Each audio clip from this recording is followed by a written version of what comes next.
Na aula passada, nós começamos a falar sobre política econômica e nós vimos as ideias de um grupo de economistas que acredita que uma maior intervenção do Estado na economia é benéfica. O Estado poderia corrigir crises de curto prazo. Então, nós vimos o pensamento intervencionista. Hoje, nós falaremos sobre uma forma de pensar oposta, que é o pensamento liberal. Então, é sobre um grupo de economistas que não vê com bons olhos uma participação muito intensa do Estado na economia. Eles acreditam que o Estado, uma intervenção excessiva do Estado, causa mais mal do que bem. As ideias liberais surgiram no nascimento da ciência econômica, com o economista inglês Adam Smith. Então, diferente dos keynesianos, que acreditam que a intervenção do Estado é o remédio para as crises, para os liberais, um excesso de intervenção do Estado é a causa das crises e não o remédio.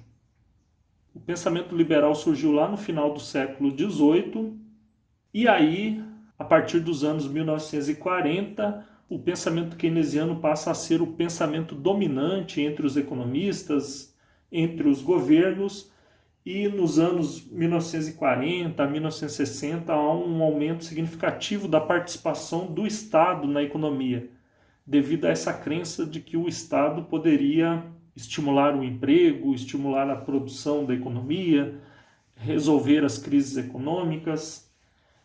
E aí, em meados dos anos 1960, os economistas liberais voltam à cena, começam a fazer uma crítica ao pensamento intervencionista, dizendo que essa tentativa de estimular a economia poderia levar os países a sofrer com altas taxas de inflação e altas taxas de emprego ao mesmo tempo. Então, os economistas liberais acreditam que a economia tende automaticamente para o equilíbrio de pleno emprego, sem necessidade de intervenção do Estado. Para eles, se a economia fica muito tempo fora do equilíbrio, é por um excesso de intervenção do Estado e não por uma falha do mercado. Os liberais, então, defendem a livre concorrência, a liberdade econômica.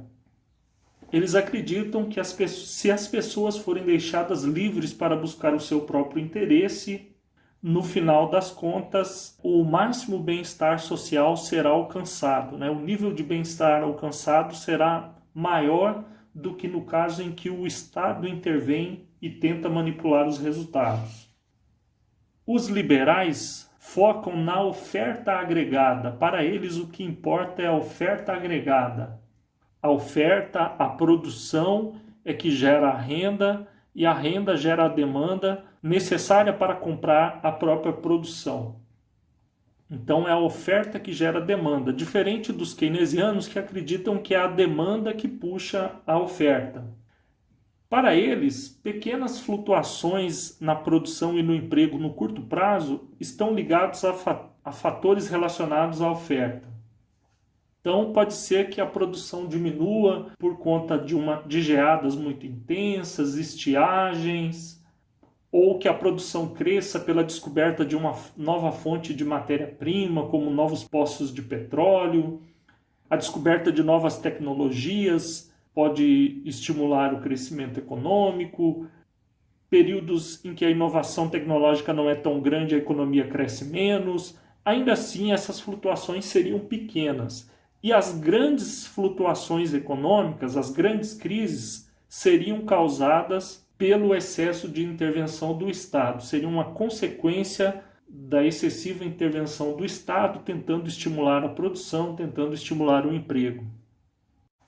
Nós vimos na aula anterior que, para os keynesianos, as crises econômicas causam por conta de uma retração da demanda agregada efetiva, principalmente por conta da redução do investimento em determinados períodos. Então, eles dizem que uma redução no investimento gera uma queda na demanda agregada, isso gera uma superprodução na economia, e aí todos os setores reduzem a produção e também dispensam trabalhadores. Então, a queda inicial no investimento provoca um efeito em cadeia e leva a uma redução na produção e no emprego de toda a economia. Para os economistas liberais, esses problemas seriam resolvidos automaticamente. A economia tenderia automaticamente ao equilíbrio. Nesse caso aqui, em que há uma queda no investimento, uma queda no investimento equivale a uma redução na demanda por fundos de empréstimos. Então, quando as empresas estão investindo menos, elas estão demandando menos fundos de empréstimos para investimento. Elas estão pegando menos recursos emprestados para investir. Então, a curva de demanda por fundos de empréstimo desloca-se para a esquerda. O mercado de fundos de empréstimo estava inicialmente em equilíbrio, a oferta de fundos de empréstimo era igual à demanda por fundos de empréstimo, a taxa de juros de equilíbrio era R0 e agora houve uma queda na demanda por fundos de empréstimos. A essa taxa de juros inicial, a oferta de fundos de empréstimo continua sendo S0, mas a demanda de fundos de empréstimo é I0'. Então há um excesso de fundos de empréstimo.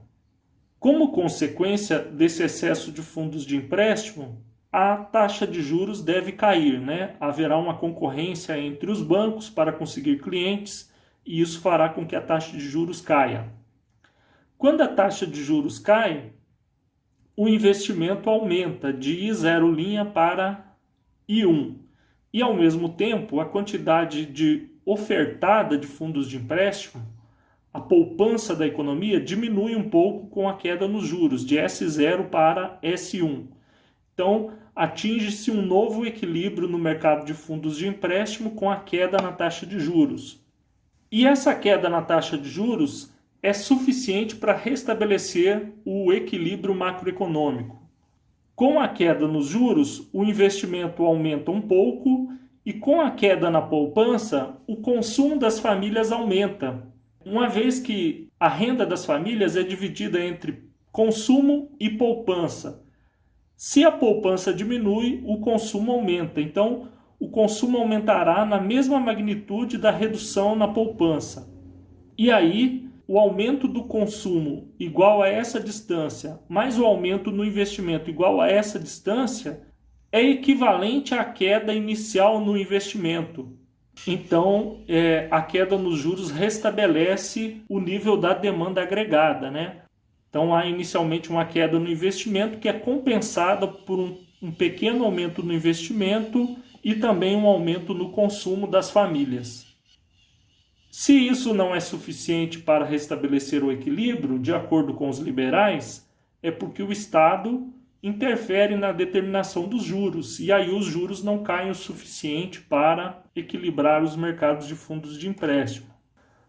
Os keynesianos dizem que os excessos de oferta agregada perduram, os excessos de produção, porque os preços são relativamente rígidos, demoram muito para cair, porque a maioria dos setores seriam oligopolistas.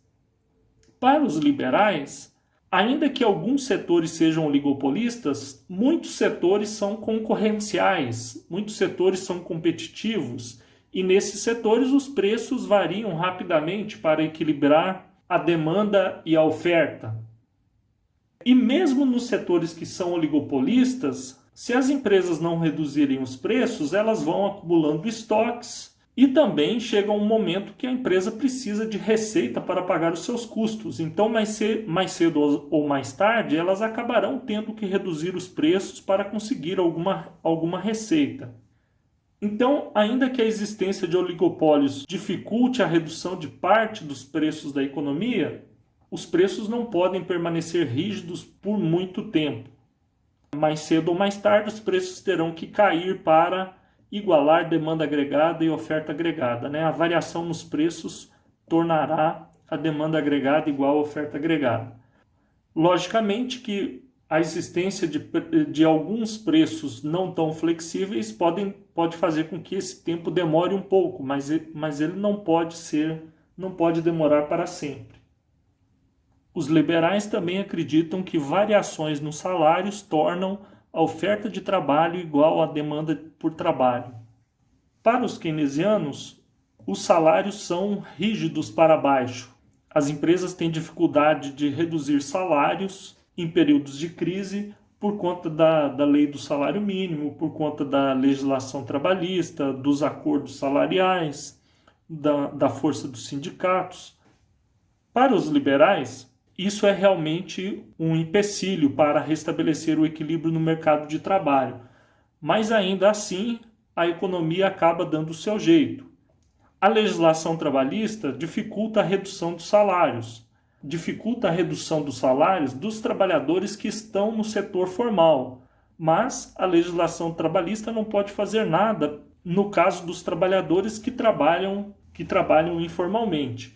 Então, num período de crise, muitos trabalhadores acabam sendo demitidos e aí, às vezes, para conseguir alguma renda para se sustentar, acabam aceitando trabalhos informais em que a remuneração é menor. Essa seria a forma de ajuste da economia num período de crise diante da inflexibilidade dos salários. A crise provocaria um aumento da informalidade, onde que os preços variam de forma mais livre. E aí, esse aumento da informalidade acaba fazendo o ajuste dos salários, Então, com o aumento de trabalhadores no setor informal, as médias salariais acabam caindo para igualar oferta de trabalho e demanda de trabalho. De qualquer forma, para os liberais, a legislação trabalhista acaba dificultando um pouco esse processo de ajuste. E eles normalmente são contrários a um excesso de intervenção do Estado no mercado de trabalho. Muitos economistas liberais são contra as leis do salário mínimo, o excesso de poder de sindicatos. Então, para os liberais, mesmo sem a intervenção do Estado, a economia acaba dando o seu jeito para voltar ao equilíbrio, Reduções dos juros, redução de preços, redução de salários acaba equilibrando os mercados automaticamente. A intervenção do Estado pode dificultar o restabelecimento automático do equilíbrio, mas ainda assim a economia tenderia automaticamente para o equilíbrio.